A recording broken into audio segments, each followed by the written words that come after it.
Terapia online. Será que funciona? Nós estamos vivendo um tempo de pandemia em que há a restrição de circulação, pelo menos a recomendação da restrição de circulação das pessoas nas ruas se estende aos consultórios. E a terapia online virou uma solução possível para continuar os cuidados com a saúde mental. Então, quais são as características desse tipo de atendimento? O que a gente pode pensar sobre isso? Será que uma terapia online é pior, melhor do que uma terapia presencial?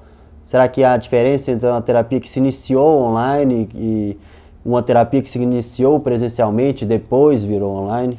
Vamos falar sobre isso. Chega mais.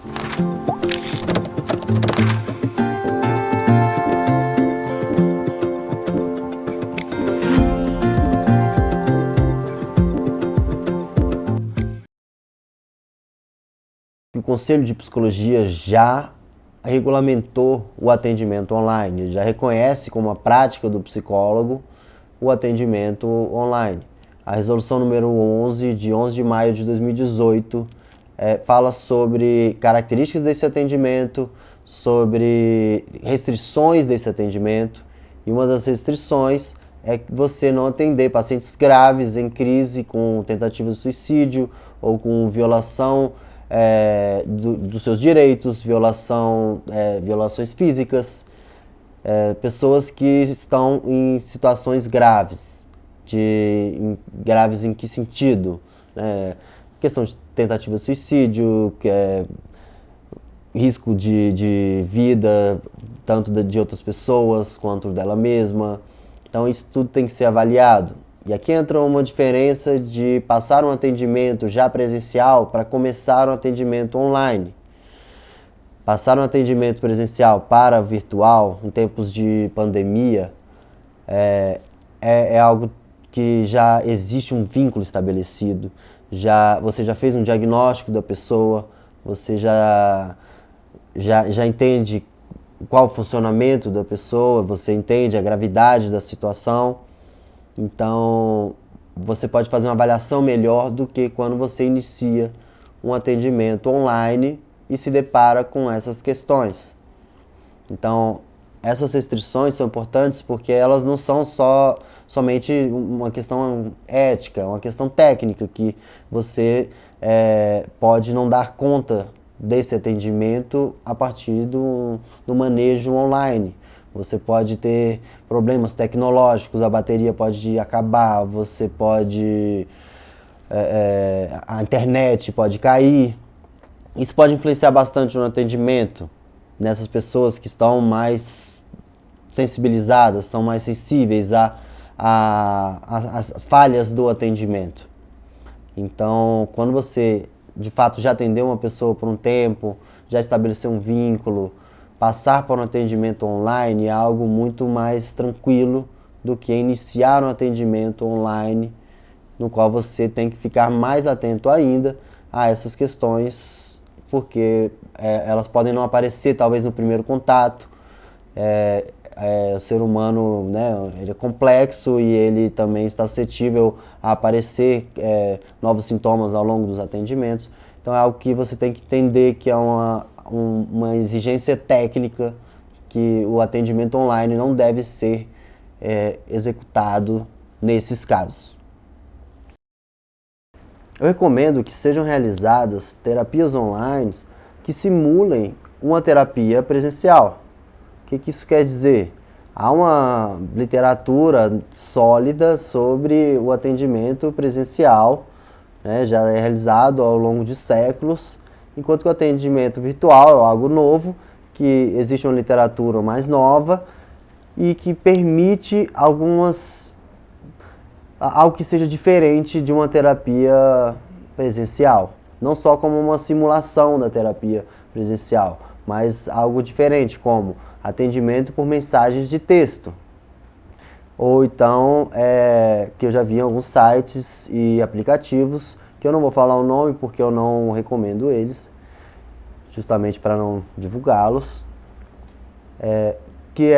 falam assim: tenha seu psicólogo a um clique de distância, fale com o seu psicólogo a qualquer hora do dia. E a terapia, ela não é à toa, não é por questões práticas que você tem o seu horário específico para vir no consultório e ser atendido. Não é somente por uma questão prática, uma questão de agenda, é por uma questão teórica.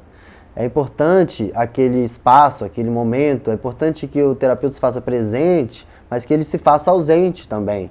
A terapia acontece tanto dentro do ambiente da terapia, né, seja ele virtual ou presencial. O que eu estou falando de ambiente seria desse contato entre o psicólogo e o seu paciente. E ela acontece tanto nesse espaço quanto fora dele. Então é importante que esses espaços sejam preservados, é uma questão teórica. E quando você fala de tenha seu psicólogo a um clique de distância, é algo complicado, é algo que não se fundamenta muito teoricamente, passa por cima de questões teóricas importantes.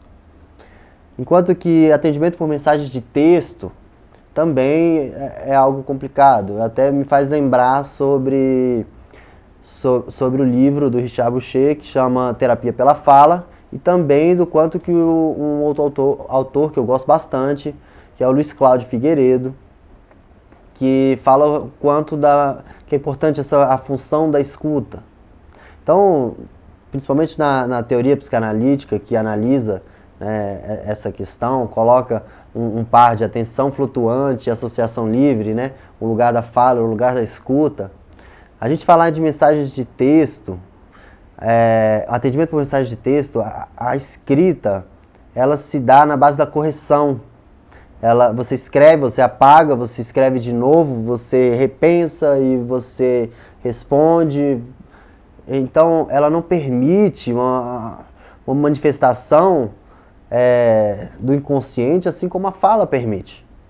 Então, é diferente seria como se você escrevesse durante a sessão, a pessoa não quer falar, um atendimento com adolescente, com criança, e a pessoa escreve e te entrega. É diferente de mensagem pela internet, porque ali quando a pessoa escreve, ela apaga, você observa tudo isso, tudo que está acontecendo, que foi apagado, enquanto que na mensagem virtual você só tem um produto final, mas toda a elaboração para chegar naquela mensagem se perdeu.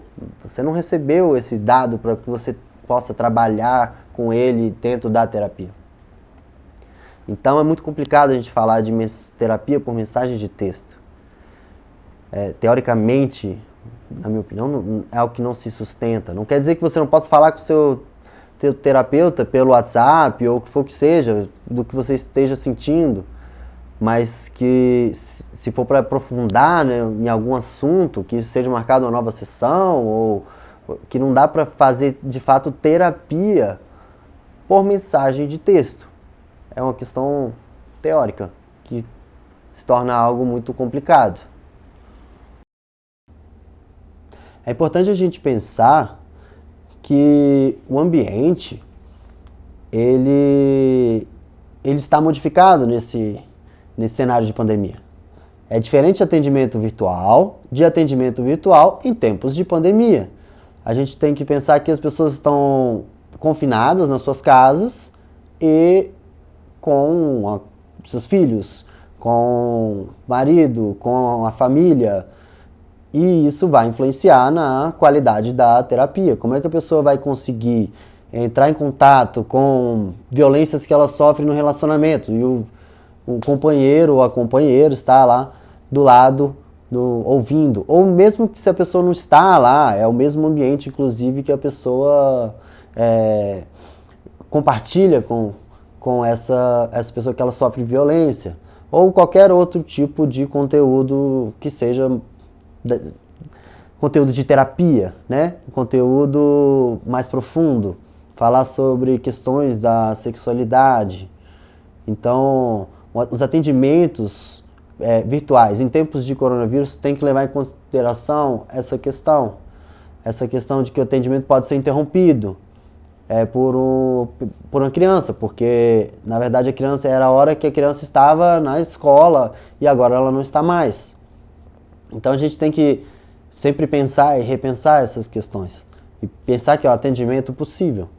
Muitas vezes não ideal, justamente até por uma questão de privacidade. Numa terapia online, essa questão de um sigilo, de uma privacidade, que já é algo dado para um atendimento presencial, né? Ele já é, o próprio ambiente já é construído dessa forma, para providenciar privacidade, sigilo, o quanto que a gente consegue fazer isso em termos online e em termos online em tempos de coronavírus. Quanto que essas interrupções a gente pode pensar o quanto são interrupções, né, no próprio processo de análise. Mas que isso é importante a continuidade, até porque a pandemia vai passar. Então é importante a continuidade dos atendimentos. E a gente pensar qual o melhor horário. Por isso a questão de conseguir repensar e adaptar, porque um horário pode ser um horário quando todo mundo for dormir, se o terapeuta tiver disponibilidade para atender nesse horário. Algo de que adaptar a terapia a essa nova exigência. É difícil agora trabalhar nos horários certinhos que existiam previamente, que estava tudo estável, estava rotineiro, e agora não está mais. Isso não quer dizer que não seja possível o atendimento online, mas que ele deve levar em consideração as condições do ambiente e a sua função do enquadre, pensando no ambiente como algo mais amplo do que simplesmente um ambiente físico, quando eu digo essa questão do enquadre. A outra questão, para a gente fechar, é sobre essa pandemia e a questão da importância desse atendimento virtual. Isso é principalmente para os terapeutas que acreditam que a terapia virtual não é muito benéfica, ou até as pessoas que também não acreditam muito na terapia virtual, o quanto que, na verdade, ela é uma solução muito importante nesse momento de pandemia. Porque a pandemia, se fala muito sobre saúde, sobre morte, casos de morte de infectados, mas no âmbito de saúde mental estamos todos infectados, né? Estamos todos dentro das consequências dessa crise. Algumas pessoas estão sentindo alguns sintomas como ansiedade, os próprios sintomas do coronavírus, ele é bem genérico, então tem pessoas somatizando algumas coisas, até porque os testes, os hospitais são lotados, os testes são mais escassos do que deveriam, né? Não tem teste para todo mundo, com sintomas mais leves. Há um contato com a morte, com a ideia de morrer, a ideia de você morrer, a ideia dos seus filhos morrerem, a ideia dos seus avós, seus pais. Então, é muito importante em tempos de pandemia que se consiga falar sobre saúde mental, ter espaço para isso. As pessoas estão lidando com uma nova rotina, ou então são novas angústias, são aumento de casos de violência doméstica, por exemplo, como foi o caso da China. Então é muito importante a atenção à saúde mental nesse momento.